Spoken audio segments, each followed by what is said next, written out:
मनुष्य का सबसे बड़ा भय मृत्यु नहीं है, उससे भी बड़ा भय है अकेला दिखाई देना। इसलिए अधिकांश लोग वही करते हैं जो बाकी लोग कर रहे होते हैं। वे वही पसंद करते हैं जिसे पसंद करना सुरक्षित माना जाता है। वे वही कहते हैं जिसे सुनकर लोग ताली बजाएं, क्योंकि भीड़ के भीतर खड़े होकर गलती करना आसान लगता है, लेकिन अकेले खड़े होकर सही होना बहुत कठिन प्रतीत होता है। यहीं से एक भ्रम जन्म लेता है। यदि कोई व्यक्ति भीड़ भाड़ पसंद नहीं करता तो तुरंत उसके लिए निर्णय तैयार कर दिए जाते हैं। कोई कहता है यह घमंडी है, कोई कहता है इसे लोगों से घुलना मिलना नहीं आता, कोई कहता है यह बहुत अजीब स्वभाव का है, और धीरे धीरे वह व्यक्ति नहीं बल्कि उसके बारे में बनाई गई धारणाएं लोगों की नज़रों में सच बन जाती हैं। लेकिन क्या कभी किसी ने यह जानने की कोशिश की कि शायद वह व्यक्ति भीड़ से इसलिए दूर नहीं है क्योंकि उसे लोग पसंद नहीं, बल्कि इसलिए क्योंकि उसे शोर पसंद नहीं। ध्यान से देखिए, भीड़ केवल आवाज़ नहीं करती, वह सोच भी पैदा करती है। वह आपको बताती है कि क्या पहनना है, क्या मानना है, किसे सफल कहना है, किससे प्रभावित होना है और किससे डरना है। धीरे धीरे आपकी अपनी आवाज़ इतनी धीमी हो जाती है कि आप उसे पहचान ही नहीं पाते। फिर एक दिन कोई व्यक्ति इस पूरे शोर से थोड़ा पीछे हट जाता है। लोग समझते हैं वह समाज से दूर जा रहा है, लेकिन संभव है वह पहली बार स्वयं के पास जा रहा हो। यही बात समझना सबसे कठिन है, क्योंकि संसार ने हमें बचपन से सिखाया है कि जितने अधिक लोग तुम्हारे साथ होंगे तुम उतने ही सफल हो, जितनी अधिक तालियां मिलेंगी तुम उतने ही महत्वपूर्ण हो, जितने अधिक लोग तुम्हें जानेंगे तुम्हारा जीवन उतना ही सार्थक होगा। कभी किसी ने यह नहीं सिखाया कि यदि एक दिन सबकी आवाज़ें बंद हो जाएं तो क्या तुम अपनी आवाज़ पहचान पाओगे। यही कारण है कि बहुत से लोग अकेले कमरे में कुछ मिनट भी नहीं बैठ पाते। वे तुरंत मोबाइल उठा लेते हैं, संगीत चला देते हैं, किसी से बात करने लगते हैं या किसी न किसी व्यस्तता में स्वयं को उलझा लेते हैं। उन्हें लगता है वे समय काट रहे हैं। सच तो यह है वे स्वयं से मिलने का अवसर टाल रहे हैं। लेकिन यहाँ एक और रहस्य छिपा है। हर वह व्यक्ति जो भीड़ से दूर रहता है वह जागरूक हो, यह भी आवश्यक नहीं। कुछ लोग भीड़ से इसलिए भागते हैं क्योंकि वे डरते हैं, कुछ इसलिए क्योंकि वे टूट चुके हैं, और कुछ इसलिए क्योंकि उन्होंने भीतर ऐसी शांति की झलक देख ली है जिसे भीड़ कभी दे ही नहीं सकती। इन तीनों में अंतर बहुत सूक्ष्म है। बाहर से देखने पर तीनों एक जैसे दिखाई देंगे, लेकिन भीतर तीनों की यात्राएं बिल्कुल अलग हैं। तो फिर प्रश्न उठता है, कैसे पहचाना जाए कि कोई व्यक्ति भीड़ से भाग रहा है या भीड़ के भ्रम से मुक्त हो रहा है। यही वह स्थान है जहां हमारी पूरी समझ बदलने वाली है, क्योंकि अभी तक हमने केवल बाहर की भीड़ देखी है।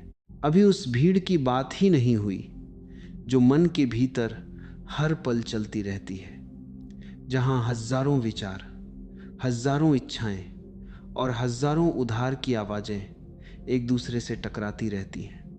और जब तक उस अदृश्य भीड़ को नहीं समझा जाता तब तक यह जान पाना असंभव है कि कोई व्यक्ति वास्तव में एकांत में है या केवल अकेलेपन के भ्रम में भटक रहा है। यदि तुमने ध्यान दिया हो तो अभी तक हमारी पूरी चर्चा बाहर दिखाई देने वाली भीड़ के इर्द गिर्द घूम रही थी, लेकिन वह केवल पहला पर्दा था। असली रहस्य वहां नहीं है जहां लोग दिखाई देते हैं। असली रहस्य वहां छिपा है जहां कोई दिखाई ही नहीं देता। अपनी आंखें बंद करके एक क्षण के लिए भीतर झांको। क्या सचमुच वहां शांति है, या वहां भी एक बाजार लगा हुआ है? एक विचार कहता है तुम्हें यह करना चाहिए, दूसरा कहता है यदि लोग क्या सोचेंगे, तीसरा अतीत की किसी घटना को बार बार दोहराता है, चौथा भविष्य का डर पैदा करता है, पांचवा, किसी और से अपनी तुलना करने लगता है। देखा तुमने, बाहर कोई नहीं है, फिर भी भीतर इतनी भीड़ है कि तुम्हें स्वयं की आवाज़ सुनाई ही नहीं देती। यही वह भीड़ है जिससे अधिकांश मनुष्य जीवन भर अनजान रहते हैं। उन्हें लगता है कि समस्या बाहर के लोगों में है, इसलिए वे शहर बदल लेते हैं, नौकरी बदल लेते हैं, मित्र बदल लेते हैं, यहाँ तक कि रिश्ते भी बदल लेते हैं। लेकिन जहाँ भी जाते हैं वही बेचैनी उनके साथ चली जाती है। क्यों? क्योंकि भीड़ बाहर नहीं थी, वह भीतर थी। यह संसार बड़ी चतुराई से तुम्हारे मन में आवाज़ें भर देता है। बचपन से तुम्हें बताया जाता है कि सफल कौन है, सुंदर कौन है, सम्मान के योग्य कौन है और असफल किसे कहा जाएगा। धीरे धीरे तुम इन बातों को अपना सत्य समझने लगते हो। फिर एक दिन तुम्हें यह भ्रम हो जाता है कि जो विचार तुम्हारे भीतर चल रहे हैं वे तुम्हारे अपने हैं। लेकिन क्या सचमुच वे तुम्हारे हैं? यदि बचपन किसी दूसरे देश में बीता होता, क्या तुम्हारी मान्यताएं यही होती? यदि तुम्हारा पालन पोषण किसी और परिवार में हुआ होता, क्या तुम्हारे सपने भी यही होते? इन प्रश्नों से बचना आसान है, उनका उत्तर देना नहीं। क्योंकि जैसे ही तुम ईमानदारी से देखना शुरू करते हो, तुम्हें पता चलता है कि तुम्हारे भीतर जो कुछ चल रहा है उसका बहुत बड़ा हिस्सा उधार लिया हुआ है। यही मानसिक भीड़ है, और यही मानसिक भीड़ मनुष्य को लगातार थका देती है। तुमने कभी अनुभव किया होगा, कुछ लोगों के बीच केवल 10 मिनट बैठने के बाद भी मन भारी हो जाता है, जबकि कई बार घंटों अकेले रहने के बाद भी भीतर हल्कापन महसूस होता है। इसका कारण अकेलापन नहीं, बल्कि मानसिक शोर का कम होना है। शोर केवल कानों से नहीं सुना जाता, शोर विचारों का भी होता है। और विचारों का शोर किसी बाजार के शोर से कहीं अधिक खतरनाक है, क्योंकि बाजार से तुम बाहर निकल सकते हो, लेकिन अपने मन से कहाँ जाओगे? यही कारण है कि जो व्यक्ति सच में एकांत का स्वाद चख लेता है, वह धीरे धीरे अनावश्यक बातचीत से बचने लगता है। उसे हर चर्चा में अपनी राय साबित करने की आवश्यकता नहीं रहती। उसे हर विवाद में विजेता बनने की बेचैनी नहीं होती। लोग इसे कमजोरी समझ लेते हैं, लेकिन मौन को केवल वही समझ सकता है जिसने शब्दों की सीमा देख ली हो। ध्यान रखना, इसका अर्थ यह नहीं कि वह लोगों से प्रेम करना छोड़ देता है, बल्कि पहली बार उसका प्रेम भीड़ पर नहीं, व्यक्ति पर टिकता है। वह सामने वाले को किसी समूह, किसी पहचान, किसी उपाधि के रूप में नहीं देखता। वह उसे एक जीवित चेतना की तरह देखना शुरू कर देता है।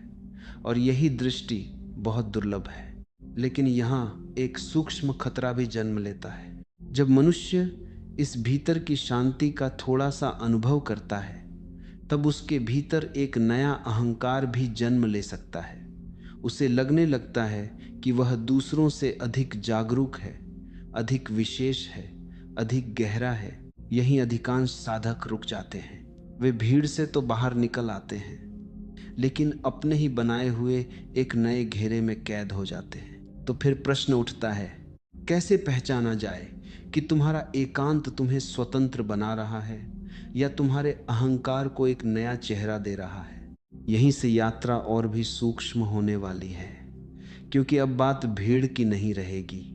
अब बात उस व्यक्ति की होगी जो अकेला दिखाई तो देता है, लेकिन उसके अकेले होने का कारण क्या है? यही पूरी कहानी बदल देगा। यहीं से एक ऐसी सीमा शुरू होती है जहां बाहर से देखने वाला लगभग हमेशा भ्रमित हो जाता है। दो व्यक्ति एक ही पार्क की बेंच पर अकेले बैठे हैं। दोनों शांत हैं, दोनों किसी से बात नहीं कर रहे, दोनों भीड़ से दूर हैं। यदि कोई उन्हें दूर से देखे तो कहेगा दोनों एक जैसे हैं, लेकिन क्या वे सचमुच एक जैसे हैं? पहले व्यक्ति के भीतर लगातार एक संघर्ष चल रहा है। उसे लोगों ने चोट पहुंचाई है, उसने विश्वास किया और टूट गया, उसने अपनापन खोजा और निराशा मिली। अब उसने स्वयं के चारों ओर एक अदृश्य दीवार खड़ी कर ली है, वह अकेला इसलिए है क्योंकि उसे लगता है कि दूरी ही सुरक्षा है। दूसरा व्यक्ति भी अकेला है, लेकिन उसकी निस्तब्धता का रंग बिल्कुल अलग है। उसने दीवार नहीं बनाई, उसने बोझ उतारा है। वह लोगों से भाग नहीं रहा। यदि कोई उसके पास आकर बैठ जाए तो उसे असुविधा नहीं होगी। यदि कोई चला जाए तो भी उसके भीतर कोई खालीपन पैदा नहीं होगा। उसका एकांत किसी घाव से नहीं, बल्कि एक समझ से जन्मा है।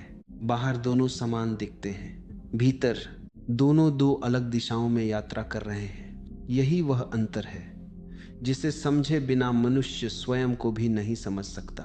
यदि तुम्हारा अकेलापन तुम्हें कठोर बना रहा है, यदि तुम हर व्यक्ति पर संदेह करने लगे हो, यदि तुम्हें हर संबंध बोझ लगने लगा है, तो संभव है तुम स्वतंत्र नहीं हुए हो। तुम केवल अपने भय के साथ रहने के अभ्यस्त हो गए हो। भय भी एक अजीब कलाकार है। वह अपने चेहरे पर विवेक का मुखौटा पहन लेता है। तुम सोचते हो, मैं लोगों से दूर इसलिए रहता हूं क्योंकि मैं गहरा हूं, लेकिन भीतर कहीं एक आवाज कह रही होती है, यदि मैं फिर से जुड़ा तो शायद फिर से टूट जाऊंगा। जब तक इस आवाज को पहचाना नहीं जाता, तब तक व्यक्ति स्वयं को धोखा देता रहता है। सच्चा एकांत किसी से बचने की कोशिश नहीं करता, उसे किसी से प्रमाण भी नहीं चाहिए। वह स्वयं को श्रेष्ठ सिद्ध करने में ऊर्जा नष्ट नहीं करता। वह शांत रहता है क्योंकि उसके भीतर तुलना धीरे धीरे समाप्त होने लगती है। सोच कर देखो, क्या तुम्हें वास्तव में शांति पसंद है या केवल शोर से थक गए हो? ये दोनों बातें एक जैसी नहीं है।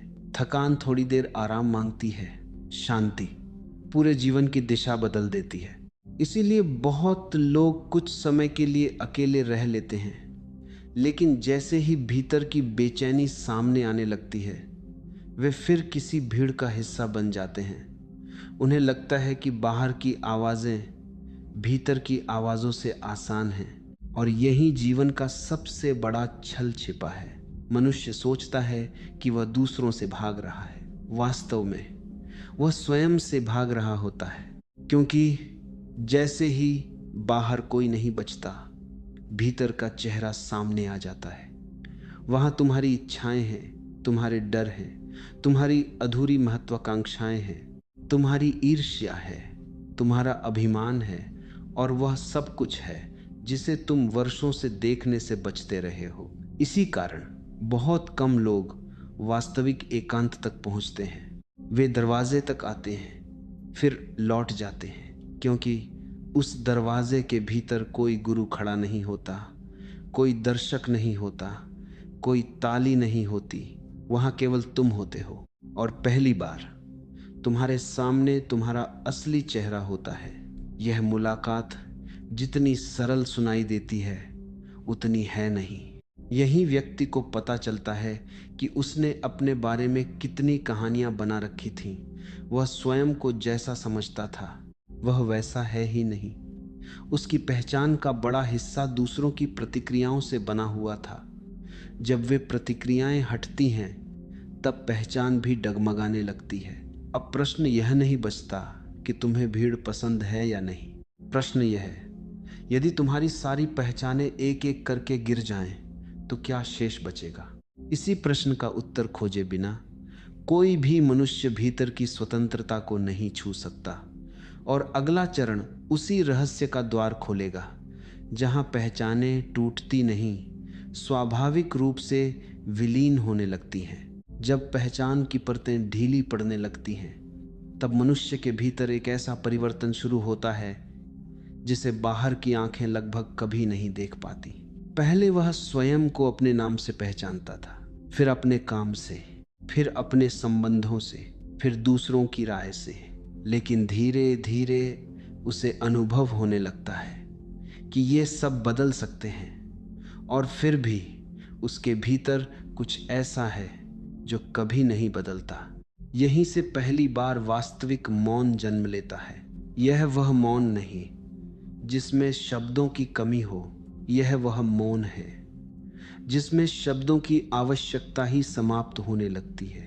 अब वह हर बात पर प्रतिक्रिया नहीं देता, क्योंकि उसे समझ आ जाता है कि हर प्रतिक्रिया आवश्यक नहीं होती। बहुत सी बहसें इसलिए चलती रहती हैं क्योंकि दोनों पक्ष सत्य नहीं खोज रहे होते, वे केवल अपनी अपनी छवि बचा रहे होते हैं। जो व्यक्ति स्वयं की छवि से चिपका हुआ नहीं रहता, उसे बहस जीतने की भूख भी नहीं रहती। इसका अर्थ यह नहीं कि वह सत्य बोलना छोड़ देता है, वह केवल यह समझ लेता है कि सत्य को शोर की आवश्यकता नहीं होती। ध्यान देना, नदी कभी अपने बहने की घोषणा नहीं करती, सूरज कभी यह साबित नहीं करता कि वह प्रकाश दे रहा है, फूल कभी किसी को बुलाकर नहीं कहते, आओ मेरी सुगंध महसूस करो। जो वास्तविक होता है वह स्वयं प्रकट हो जाता है। मनुष्य का दुर्भाग्य यह है कि वह अपने अस्तित्व को सिद्ध करने में ही जीवन समाप्त कर देता है। वह चाहता है लोग उसे समझें, लोग उसकी प्रशंसा करें, लोग उसकी उपस्थिति को स्वीकार करें, और इसी चाह में वह स्वयं से दूर होता चला जाता है। लेकिन जिस क्षण यह चाह ढीली पड़ती है, उसी क्षण भीतर एक अद्भुत हल्कापन जन्म लेता है। अब वह किसी सभा में जाए तो भी भीतर शांत रहता है। यदि वह एकांत में बैठा हो तब भी वही शांति बनी रहती है। परिस्थितियां बदलती हैं, भीतर की स्थिति नहीं बदलती। यही स्वतंत्रता का पहला स्वाद है। अब उसे भीड़ से डर नहीं लगता, क्योंकि वह जान चुका है कि भीड़ केवल बाहर नहीं, भीतर भी समाप्त हो चुकी है।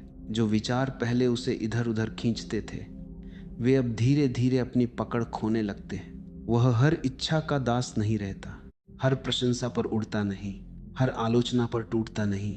उसके भीतर देखने वाला जागने लगता है, और देखने वाला कभी घबराता नहीं।